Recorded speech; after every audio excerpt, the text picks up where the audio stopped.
Tuhan, sekali lagi kita angkat pujian. Firman-Mu berkata, Firman-Mu berkata, Kau besertaku, maka kuat roh dan jiwaku. Tangan-Mu Tuhan selalu ku nantikan, di setiap langkahku percaya.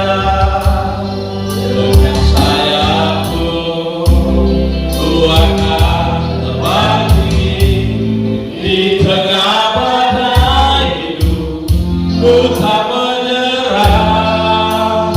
Kau ku nantikan, Kau yang ku sembah, Yesusku.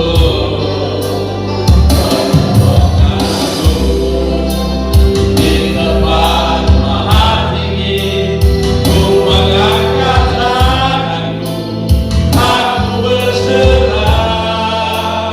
Kau ku nantikan, Kau yang ku sembah, Yesusku, Rajaku, Yesusku, Rajaku. Haleluya. Mari kita sembah Dia. Haleluya. Glory, haleluya. Kaulah segalanya Tuhan. Kaulah segalanya dalam kehidupan kami. Tanpa Engkau Tuhan, kehidupan kami tidak ada apa-apanya Tuhan. Karena di luar Engkau Tuhan, kami tidak bisa berbuat apa-apa. Bapa di surga, kami membutuhkan Engkau Tuhan.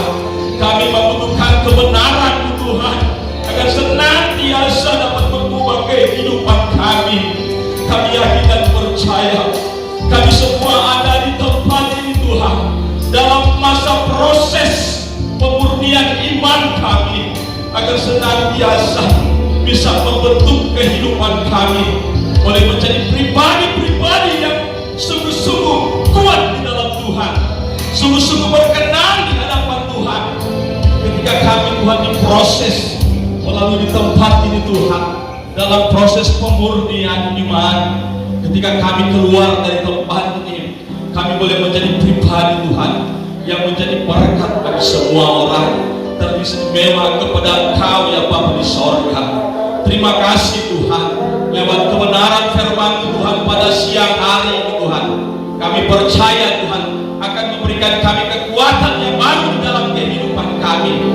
Ketika kami Tuhan mengalami segala macam proses permasalahan di dalam kehidupan kami, kami percaya ada kekuatan yang baru yang tinggal di dalam kehidupan kami, yang akan memampukan kami setiap pribadi yang ada di tempat ini Tuhan, untuk keluar lebih daripada kebenaran. Terima kasih Tuhan. Kami butuh akan kebenaran Tuhan. Kami butuh akan firman Tuhan pada siang hari ini. Berfirmanlah, karena kami sudah siap untuk mendengarkannya. Di dalam nama Yesus, firman yang hidup. Haleluya. Yang percaya berkati sama-sama katakan amin. Puji Tuhan. Shalom. Damai di hati. Puji Tuhan. Ya, kita bersyukur pada siang hari ini kita boleh diberkati oleh hamba Tuhan Pendeta Aruna Lambe sebagai ketua kami di tim Kopassus Mission Penginjilan Salana. Ya, kami dipercayakan di tempat ini untuk memberitakan kebenaran Tuhan. Puji Tuhan.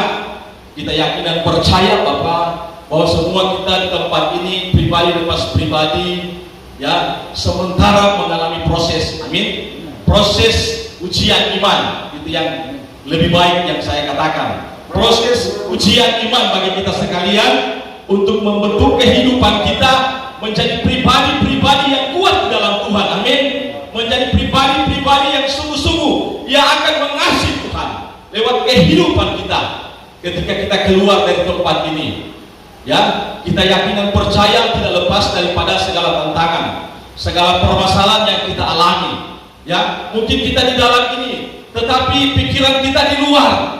Ya, dengan ada proses masalah di luar. Mungkin keluarga kita dalam, ya, ujung perceraian, istri kita meninggalkan kita.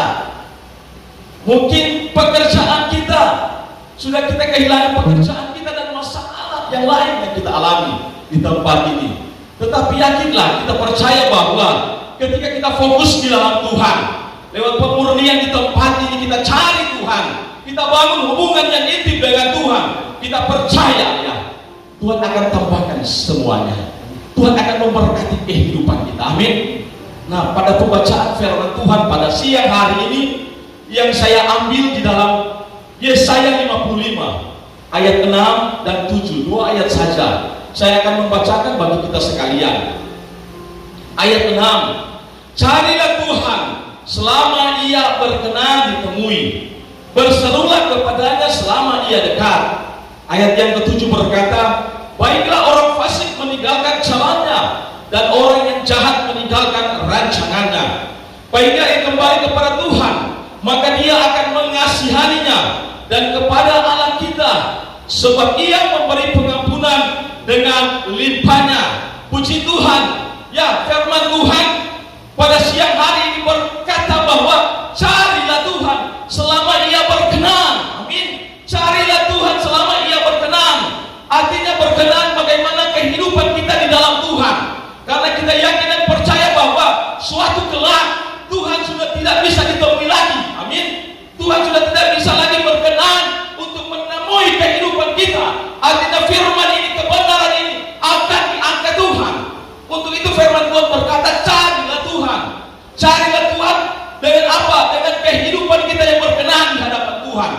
Mungkin bapak-bapak di tempat ini, saudara-saudara, ya, sedang mengalami masa pemurnian iman dengan masa lalu yang kita lakukan yang tidak berkenan di hadapan Tuhan. Tetapi Tuhan ini makasih, Maha Penyayang, memberikan kesempatan kepada kita agar senantiasa kita boleh menjadi pribadi-pribadi yang berkenan di hadapan Tuhan. Firman Tuhan berkata, carilah Tuhan. Ya, kita boleh menjadi pribadi yang berkenan di hadapan Tuhan. Tinggal dalam kebenarannya, menjadi pelaku firman, agar senantiasa kita boleh diberkati oleh Tuhan. Segala proses yang kita alami, masalah-masalah yang kita alami dalam kehidupan kita di luar sana, keluarga kita, pekerjaan kita, di dalam lingkungan, ya, tempat tinggal kita, mungkin sudah membenci kita, tetapi kita yakin dan percaya ketika kita cari Tuhan, kita fokus membangun hubungan yang intim dengan Tuhan, maka Tuhan akan memberkati kehidupan kita. Firman Tuhan berkata bahwa carilah Tuhan selama ia berkenan ditemui. Kalau kita membaca di dalam firman Tuhan dalam Amos 8 ayat 11 berbicara mengenai lapar dan haus. Sesungguhnya waktu akan datang, demikianlah firman Tuhan, aku akan mengirimkan kelaparan ke negeri ini, bukan kelaparan akan makanan dan bukan kehausan akan air. Artinya pada suatu kelak Tuhan akan mendatangkan masa ini, yaitu masa kelaparan. Firman Tuhan berkata bukan masa kelaparan akan mencari makanan dan minuman, air, tetapi kelaparan akan mencari kebenaran firman Tuhan. Karena ayat selanjutnya berkata bahwa ketika kita mencari dari laut ke laut, dari utara ke selatan, ya, kita akan mencari kebenaran ini, firman ini, tidak akan menemukan. Karena apa? Karena Tuhan sudah mengangkat kebenaran ini, firman ini, ya, kita sudah tidak akan mendapatkannya. Untuk itu firman Tuhan berkata bahwa selama ia berkenan, carilah Tuhan dengan kehidupan kita yang berkenan di hadapan Tuhan. Kita mengetahui bahwa dalam 2 Timotius 3 ayat 1 berbicara mengenai bahwa ketahuilah pada hari-hari terakhir akan datang masa-masa yang sukar. Masa-masa yang sukar artinya masa-masa, ya, kesukaran yang besar, masa-masa tekanan-tekanan ekonomi yang kita akan hadapi ke depan, yaitu masa-masa antikris yang akan menguasai seluruh umat manusia. Dan kita melihat pada masa itu, ya, kebenaran Tuhan sudah tidak ada lagi.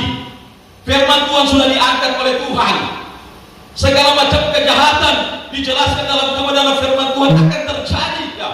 Orang akan mencintai dirinya sendiri, sudah tidak mencintai keluarganya, istrinya, anak-anaknya, ya, mencintai uang, menjadi hamba uang. Kasih sudah hilang, kasih mereka menjadi tawar, menjadi dingin. Segala macam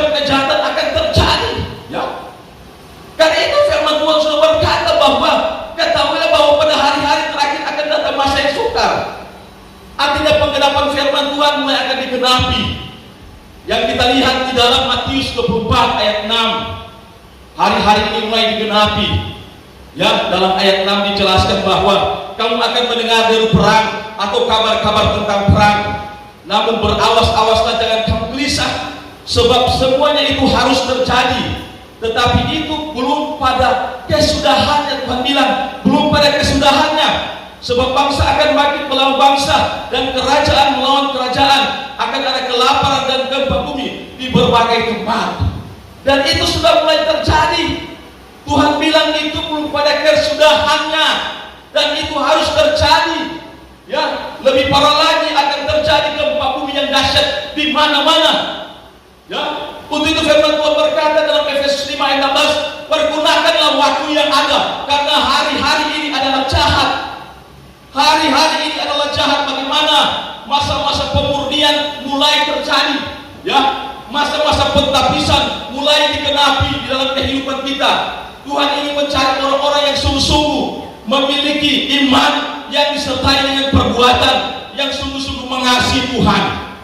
Ya, kalau orang melihat orang kehidupan ini seperti uap air, seperti uap air, tidak bersifat kekal. Hari ini orang ada, ya, besok Tuhan panggil. Hari ini orang sehat, besok orang sakit. Seperti kejadian kemarin di Ring Road sana. Ada ini bapak masih muda, dia pulang kerja sekitar 4:30 sore. Dia berhenti daripada mau masuk dari ke jalan Ring Road, ada jalur laju, ya, dia berhenti, dia lihat ke kiri kanan kalau ada kendaraan karena jalur cepat. Dia tidak tahu mau di belakang dia ada kontainer di belakang dia. Semestinya kontainer harus berhenti baru buka luar tuh. Ini kontainer putus rem tanpa dia tidak tahu ada bahaya, ada maut di belakang dia, dan kontainer itu menyambar dia. Tiba-tiba dia sudah berada di bawah kontainer, dan puji Tuhan kita melihat dia masih sadar. Kita berada di situ melihat masih muda, pakai cincin kawin.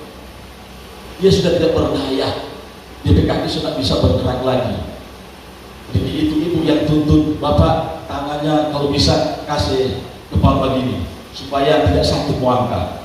Ketika 4 orang kita angkat itu, DP darah dari sini sama dengan keran ada buka, Pak, curah luar biasa sampai bawah di atas mobil. Kemudian pada besok hari kita lihat ada keras luar biasa, dia mengalami maut seketika. Nah, inilah kehidupan kita seperti uap air, ya. Tuhan tidak tahu Tuhan kehidupan 1 jam ke depan. Kalau dalam Mazmur 90 ayat 10 berkata bahwa umur manusia 70 tahun, kalau kuat 80 tahun, ya. Tetapi bersyukur kalau kita bisa sampai pada umur 70, kalau kuat 80 tahun. Yang kesudahannya adalah kesukaran dan penderitaan, artinya siksa. Tetapi hari-hari ini Tuhan umur memang kalau sampai 70 tahun bersyukur, ya. Ada masih 20 tahun, 30 tahun Tuhan sopange. Untuk itu ketika Tuhan masih memberikan kekuatan kesehatan, pergunakanlah waktu yang ada, ya. Waktu bukan berbicara detik, menit, hari demi hari yang kita lalui setiap hari, ya. Tetapi waktu berbicara mengenai kesempatan yang ada yang Tuhan berikan di dalam kehidupan kita. Ketika Tuhan masih berikan kekuatan kesehatan, napas kehidupan kepada kita, biarlah kita tinggal dalam kebenarannya. Amin. Biarlah kita menjadi berkat, memberi buah yang terbaik, ya. Seperti Rasul Paulus katakan, menjadi surat yang terbuka yang bisa dibaca oleh semua orang. Mungkin orang di luar sana tidak mengenal Kristus melalui trompet kehidupan, ya. Tuhan bisa mengenal Kristus lewat trompet buah-buah. Untuk itu firman Tuhan berkata dalam Amos 5 ayat 6, carilah Tuhan maka kamu akan hidup. Carilah Tuhan, ya, dengan segala perbuatan kita yang berkenan di hadapan Tuhan, maka Tuhan akan diberikan kehidupan baik di bumi maupun di surga. Tuhan akan tetap terpelihara dalam Tuhan. Tinggalkan semua keinginan daging, segala percabulan, kecemaran hawa nafsu, penyembahan berhala sihir, perseteruan iri hati, kedengkian, masalah hati, pikiran-pikiran jahat, tinggalkan. Segala kemabukan, pesta pora, orang harus buang di dalam trompet kehidupan. Karena apa? Karena mencari penghalang keselamatan di dalam trompet kehidupan.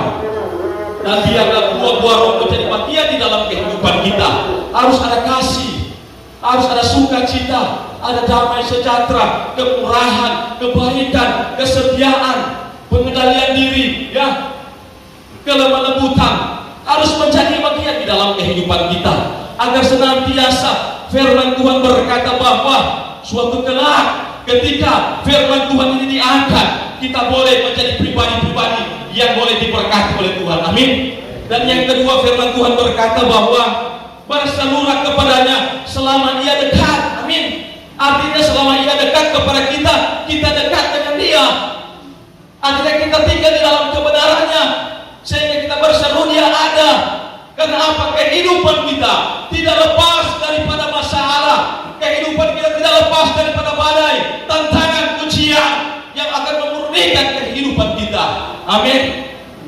Karena mengikuti Yesus harus sangkal diri, tinggalkan seluruh keyakinan daging, dan pikul salib tidak lepas daripadanya masalah di dalam kehidupan kita. Kalau dalam Yohanes 15 ayat 5b berkata bahwa barang siapa tidak tinggal di dalam aku, ia tidak bisa berbuat apa-apa. Artinya kehidupan dia tanpa Tuhan tidak bisa berbuat apa-apa. Firman Tuhan berkata, tinggallah dalam pokok anggur, sama seperti ranting yang tidak tinggal dalam pokok anggur, sehingga dia tidak bisa berbuah dan bertumbuh di dalam Tuhan. Artinya kehidupan kita ini berbicara pokok anggur adalah firman Tuhan. Kita harus tinggal dalam kebenarannya, kita harus tinggal dalam firman-Nya, agar senantiasa melalui firman ini akan menuntut kita kepada kebenarannya, dan kebenaran ini akan memerdekakan kehidupan kita melewati setiap tantangan, setiap masalah, setiap ujian yang ada di dalam kehidupan kita. Kita keluar lebih daripada pemenang. Amin. Inilah firman Tuhan pada saat ini yang Tuhan inginkan di dalam kehidupan kita, agar senantiasa menjadi pribadi-pribadi yang kuat di dalam Tuhan melalui proses iman, pemurnian iman di tempat ini. Ketika kita keluar dari tempat ini, kita boleh menjadi pribadi-pribadi yang boleh menjadi berkat bagi semua orang dan istimewa untuk kemuliaan nama Tuhan. Dan yang ketiga, firman Tuhan berkata bahwa baiklah orang fasik meninggalkan jalannya dan orang jahat meninggalkan rancangannya. Baiklah ia kembali kepada Tuhan, maka dia akan mengasihaninya, dan kepada anak kita, sebab ia memberi pengampunan dengan limpahnya. Artinya ini berbicara orang fasik yang dijelaskan di dalam Mazmur pasal 36. Bagaimana orang fasik itu hanya mengandalkan kemampuannya, orang fasik itu hanya mengandalkan kekuatannya, kepintarannya, sudah tidak mengandalkan Tuhan. Ya, dia melakukan dosa tetapi tidak mengakui dosa yang dia lakukan. Artinya dia percaya bahwa Tuhan ada, tetapi tidak menjadi pelaku-pelaku firman. Iman tanpa perbuatan, ya, iman tanpa perbuatan, iman tanpa perbuatan mati. Itulah orang-orang fasik. Dan Tuhan bilang tinggalkan semua itu, kembali kepada jalannya. Bahkan orang-orang jahat harus meninggalkan setiap rancangannya. Orang-orang yang jahat, yang menyakiti hati Tuhan, yang melakukan segala macam dosa, kita harus tinggalkan. Kata firman Tuhan, kembalilah. Karena apa? Karena dia adalah Tuhan yang maha kasih, maha penyayang, yang akan memberikan kepada kita, ya, pengampunan ketika kita mau datang kepada Tuhan. Karena kita yakin dan percaya bahwa Tuhan kita itu adalah maha kasih, maha penyayang. Dia tidak melihat kita yang ada di tempat ini. Kalau orang di luar sana melihat kita di dalam sini, ya, sudah pikiran yang tidak baik. Tetapi Tuhan itu adalah maha kasih, maha kuasa. Dia maha penyayang. Ketika kita mau datang kepada Tuhan, kita mau meninggalkan semua hal-hal yang lama, perbuatan-perbuatan yang lama yang menyakiti hati sesama kita, mungkin menyakiti istri kita, anak-anak kita, orang tua kita, tetangga kita, mungkin dalam lingkup pekerjaan, dalam pelayanan. kita tinggalkan, buang semuanya itu, dan kita mau datang kepada Tuhan, fokus dengan Tuhan, membangun hubungan pribadi dengan Tuhan. Walaupun di tempat ini ya kita punya waktu untuk Tuhan, mungkin di kamar ketika kita ada waktu-waktu istirahat, kita baca firman Tuhan, kita berdoa, memuji Dia, menyembah Dia, bangun hubungan yang intim dengan Tuhan. Karena apa? Lewat hubungan intim dengan Tuhan membuat iman kita semakin kuat di dalam Tuhan. Ya, karena iman bertumbuh lewat penganiayaan, lewat masalah pemurnian iman di tempat ini, kita akan mencari Tuhan. Bahkan lewat hubungan yang intim dengan Tuhan, baca firman Tuhan, berdoa setiap hari, maka iman kita akan kuat di dalam Tuhan, maka kita akan diberkati. Kita percaya hanya Tuhan yang tahu setiap masalah, proses kehidupan dari Bapak, saudara-saudara sekalian di tempat ini. Saya tidak tahu masalah yang kita hadapi di luar sana, ya. Mungkin masalah istri, ya, masalah rumah tangga, sudah di ujung perceraian. Ada mungkin istri sudah meninggalkan kita, atau masalah-masalah pekerjaan, sudah kehilangan pekerjaan yang bertahun-tahun kita lakukan. Tetapi firman Tuhan berkata bahwa ketika kita cari kerajaan dan kebenarannya, maka semuanya itu akan ditambahkan kepada Tuhan, kepada kita. Amin. Tuhan akan tambahkan semuanya. Kita jangan khawatir akan hari esok, sedangkan burung di udara Tuhan pelihara. Apalagi kita sebagai ciptaan yang termulia, sebagai umat manusia, tidak lepas daripada masalah, tidak lepas daripada segala macam hal-hal yang tidak berkenan. Kita semua pernah melakukan. Tetapi ketika kita mau menyadari semuanya, menjadi pacu loncatan di tempat ini sebagai pemurnian iman, lewat kita berada di lapas primitif ini, kita akan menjadi pribadi yang kuat di dalam Tuhan. Seperti firman Tuhan berkata, carilah Tuhan, maka ya Dia akan memberkati kehidupan kita. Amin. Melalui firman Tuhan pada saat ini, biarlah kita sungguh-sungguh menjadi pribadi-pribadi yang akan diberkati oleh Tuhan. Biarlah kita akan berdoa bersama-sama. Biarlah hamba-hamba Tuhan boleh berdiri di depan, kita akan berdoa bersama-sama. Silakan kita yang terpanggil boleh datang ke depan, kita akan berdoa bersama-sama. Kita angkat pujian penolong yang setia.